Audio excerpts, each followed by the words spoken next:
Hi friends, எல்லாருக்கும் வணக்கம். இது பார்த்திங்கன்னா நம்ம சேனலில் இன்றைக்கி என்ன பார்க்க போகிறோம்னா, எங்கள் ஊர் பூத்தட்டு தான் பார்க்க போகிறோம். அதுக்கு வந்துட்டு பூத்தட்டுக்கு வந்துட்டு இது எப்போவுமே ஈவினிங் டைம், அதாவது நைட்டு தான் நடக்கும். இதுக்கு வந்துட்டு நாங்கள் ஈவினிங்கே வந்துட்டு வாசல்லாம் தெளித்து கோலம் போட்டு பெரிய ரங்கோலி கோலம் போட்டிருக்கோம்.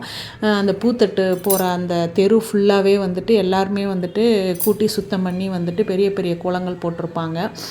இன்றைக்கும் எங்கள் வீட்டில் அப்படி தான் இன்றைக்கி வந்துட்டு கோலம் போட்டிருக்கோம். மணி பார்த்திங்கன்னா இப்போ 7 o'clock பூத்தட்டு எடுக்க ஆரம்பிக்க போகிறாங்க. ஒரு சைடு பார்த்திங்கன்னா கரண்ட் இல்லை, இருட்டாக இருக்குது. எங்கள் ஊர் சைடு வந்து 2 லைன், திருச்சி ஒரு லைனு, புதுக்கோட்டை ஒரு லைன் அப்படின்னு சொல்லிட்டு அந்த தெருவில் பாதி பேருக்கு புதுக்கோட்டை லைனாக இருக்கும், பாதி பேருக்கு திருச்சி லைனாக இருக்கும். ஸோ இந்த ஒரு லைன் வந்துட்டு கரண்ட்டு இல்லை, ஒரு சைடு இருட்டாக இருக்குது. அதனால் இந்த வீடியோ கொஞ்சம் இருட்டாக தான் இருக்கும், நீங்கள் பார்த்து கொஞ்சம் அட்ஜஸ்ட் பண்ணிக்கோங்க. இப்போ எங்கள் டாமி நான் கதவை திறந்து வெளியில் போனோட எங்கடா போகிறான்னு சொல்லிட்டு பார்த்துட்டு நிற்கிது. இதுதான் எங்களோட அவுட்ஃபுட்டு. இன்றைக்கி பூத்தட்டுக்கு போகிறதுக்கு நாங்கள் இன்றைக்கி இப்படி தான் கிளம்பியிருக்கோம்.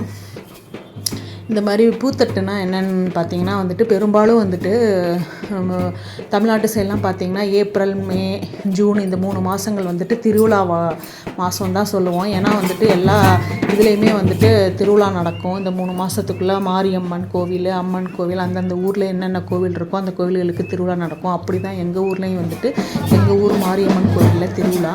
அது பூத்தட்டுனா என்னென்ன பார்த்திங்கன்னா வந்துட்டு எங்கள் தெருவில் ஒரு 11 தெரு, அப்படி 12 அப்படின்னு தெரு இருக்கும். அந்த தெருவில் ஒவ்வொரு தெருவுக்கும் இது 10 நாள் திருவிழா நடக்கும். ஒவ்வொரு தெருவுமே வந்துட்டு ஒவ்வொரு நாள் பூத்தட்டு கொண்டு போய் இது மாதிரி தட்டில் பூ எடுத்துகிட்டு போய் சாமிக்கு போடுவாங்க. ஒவ்வொரு தெருவுக்குமே ஒரு மெயின் பூவுக்கு வந்து பூத்தட்டு கலெக்ட் பண்ணுறது, பூ வாங்குறது, இதுக்கெல்லாம் வந்துட்டு ஒரு ஆள் இருப்பாங்க. அவங்க தான் வருஷம் செய்வாங்க.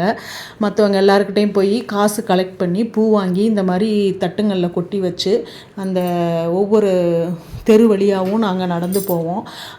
அந்த தெருவில் பார்த்திங்கன்னா நல்லா லைட்டெல்லாம் போட்டு சோடிச்சு நல்லா வந்துட்டு டான்ஸ் எல்லாம் வச்சு, அதுக்கப்புறம் வந்துட்டு மேலதாளம்லாம் வச்சு சாமிக்கு நிறைய பேர் லேடிஸ் வந்து எல்லோரும் சேர்ந்து பூவெல்லாம் எடுத்துகிட்டு போவோம். பூ, பழம், தேங்காய், வாழைப்பழம், மற்ற பழங்கள், அதுக்கப்புறம் முளைப்பாரின்னு சொல்லிட்டு முளைப்பாரி போட்டு முளைக்க வச்சு விதைகள்லாம் முளைக்க வச்சு முளைப்பாரின்னு போட்டு எடுத்துகிட்டு போவாங்க. கோயிலில் கொண்டு போய் அதெல்லாம் வச்சு சாமிக்கு வச்சுட்டு பூஜையெல்லாம் பண்ணிவிட்டு பிரசாதம்லாம் கொடுப்பாங்க. வாங்கிக்கிட்டு நைட்டு வீடு வரவே நைட்டு 11-12 மணி ஆயிருங்க. அந்த மாதிரி வந்துட்டு எங்கள் தெருவில் எல்லாமே நடக்கும். லாஸ்ட் நாள் வந்துட்டு 10ஆவது நாள் வந்துட்டு கோயிலில் திருவிழா நடக்கும். இப்போ அப்படி தான் நாங்கள் வந்துட்டு எங்கள் தெரு வழியாக வந்துட்டு எல்லாம் போய் பூத்தட்டை கலெக்ட் பண்ணி எல்லாம் எடுத்து கொண்டுட்டு வருவோம். பாருங்கள், இப்போ எல்லா பசங்கள்லேருந்து பொண்ணுங்கள்லேருந்து எல்லாம் திருவிழானாவே எல்லாருக்குமே ஒரே கொண்டாட்டம் தான் இருக்கும். வீடுகள்லையும் சரி, எல்லா ரிலேட்டிவ்ஸ் வர்றது போகிறது, பசங்க அப்படின்னு சொல்லிட்டு ஒரே என்ஜாய்மெண்ட்டாக இருக்கும். திருவிழா வந்துட்டாவே எல்லாம் டான்ஸ் ஆடி என்ஜாய் பண்ணுறாங்க. இப்போ பார்த்திங்கன்னா தெருவிலேருந்து பூத்தட்டை எடுத்துகிட்டு கோயிலுக்குள்ளே போகிறோம். இந்த மேளதாளங்கள் வச்சு இந்த டான்ஸ் ஆடுறதை பார்க்கும்போதே வந்துட்டு ரொம்ப ஒரு நல்லாயிருக்கும், பார்க்குறதுக்கு நல்லாயிருக்கும். எனக்கு அந்த மேளம் அடித்து இந்த மாதிரி மேளம் அடிக்கிறது, அந்த மியூசிக் கேட்குறதுக்கு எனக்கு ரொம்ப பிடிக்கும். கோயில் வந்துருச்சு பாருங்கள். கோயில் ஃபுல்லாக அழகழகாக சூப்பரான வண்ண லைட்டுனால சோடிச்சு அழகாக வச்சுருக்குறாங்க. இது ஃபுல் அண்ட் ஃபுல்லாக உங்களுக்கு இந்த வீடியோ இருட்டுக்குள்ளே எடுத்த மாதிரி தான் இருக்கும். கரண்ட் இல்லை ஒரு சைடு, அதனால் அப்படி இருக்குது. பார்த்து நீங்கள் அட்ஜஸ்ட் பண்ணிக்கோங்க. கோயிலுக்கிட்ட கொஞ்சம் ஜென்ரேட்டர் இருக்கிறதுனால அங்கே கொஞ்சம் லைட் வெளிச்சம் இருக்குது. இப்போ பார்த்திங்கன்னா எல்லாம் பூத்தட்டெல்லாம் எடுத்துக்கிட்டு கோயிலுக்குள்ளார வந்துட்டு நாங்கள் வந்துட்டோம். இந்த கோயிலை வந்துட்டு ஒரு வளையம் ஃபுல்லாக சுற்றிட்டு உள்ளே அதுக்கப்புறம் தான் கோயிலுக்குள்ளே நாங்கள் எடுத்துகிட்டு வந்த பூத்தட்டெல்லாம் கொண்டு போவோம். இதில் சின்ன பசங்க பெரியவங்க எல்லாருமே கையில் வந்துட்டு ஏதாவது டிஃப்ரெண்ட் டைப்ஸ் ஆஃப் பூக்கள், அப்போ தான் வந்துட்டு அந்த மாதிரி பூக்கள்லாம் இருக்குதாங்கிறதே பார்ப்போம். அந்தளவுக்கு வந்துட்டு பூக்கள், நிறைய பூக்கள் வந்து வச்சுருப்பாங்க டிஃப்ரெண்ட்டாக.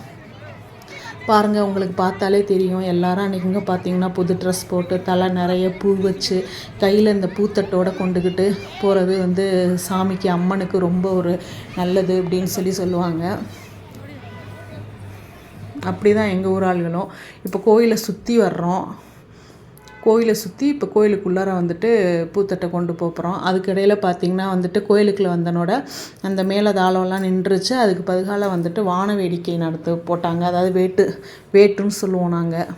வெடி வெடித்தாங்க. நாங்கள் வந்துட்டு அன்னைக்குங்க வந்துட்டு பூஜையெல்லாம் வந்துட்டு பார்க்க முடியலை. அதுவே லேட் ஆயிடுச்சு, 9:30 ஆயிடுச்சு. என் பொண்ணெல்லாம் வந்துட்டு பசிக்குது வாங்கம்மா வீட்டுக்கு போகும்னு சொன்னதுனால நான் எல்லாம் கிளம்பியாச்சு. ஆனால் ஆக்சுவலாக வந்துட்டு நம்ம இந்த பூத்தட்டு கொண்டு போகிறோம் பார்த்திங்களா, இந்த பூவெல்லாம் வாங்கி சாமிக்கு கொட்டிட்டு மறுநாள் என்ன பண்ணுவாங்க அப்படின்னு பார்த்தீங்கன்னா, ஒரு பிளாஸ்டிக் பை ஏதோ ஒரு கவரில் வந்துட்டு இந்த சாமிக்கு போட்ட பூ கொஞ்சம் அள்ளி போட்டு அதுக்குள்ளே ஒரு ஏதாவது ஒரு ஸ்வீட் ஒன்று வச்சு கொண்டாந்து வீடுக எல்லாருக்கும், அந்த தெருவில் யார் யார் பூத்தட்டு அன்னைக்கு நடந்ததோ அந்த தெருவில் எல்லாருக்குமே வந்துட்டு அந்த சாமிக்கு படைச்ச பூவையும் கொஞ்சம் ஸ்வீட்டும் கொண்டாந்து கொடுப்பாங்க. நம்ம அந்த பூவை வந்துட்டு வாங்கி தலையில் கட்டி வச்சுக்கணும். பார்த்திங்கன்னா இப்போ கோயிலுக்குள்ளே கொண்டு போகிறோம். எல்லாரோட பூத்தட்டையும் வாங்கி கலெக்ட் பண்ணி ஒரு இடத்துல வந்துட்டு பூவை வந்து சாமி பாதத்துக்கிட்ட கொட்டி அபிஷேகம் பண்ணுவாங்க, பூஜை பண்ணுவாங்க. மறுநாள் தான் அந்த பூவை வந்துட்டு நம்ம கொண்டு போன பூவெல்லாம் நமக்கு வந்துட்டு ஒரு கவரில் போட்டு எல்லார் வீட்டுக்கும் கொடுப்பாங்க. இது பார்த்திங்கன்னா வந்துட்டு கோயிலுக்கு முன்னாடி இது என்ன கம்பி கட்டியிருக்காங்கன்னு பார்த்திங்கன்னா, இங்கே வந்துட்டு 10ஆவது நாள் திருவிழாம்போது சூப்பராக இருக்கும். அதாவது வந்துட்டு தீமிதி நடக்கும். அதாவது நெருப்பெல்லாம் வச்சு நல்லா கொளுத்தி தணலாக்கி அதில் பால் குடம் காவடி எல்லாம் எடுத்து வருவாங்க.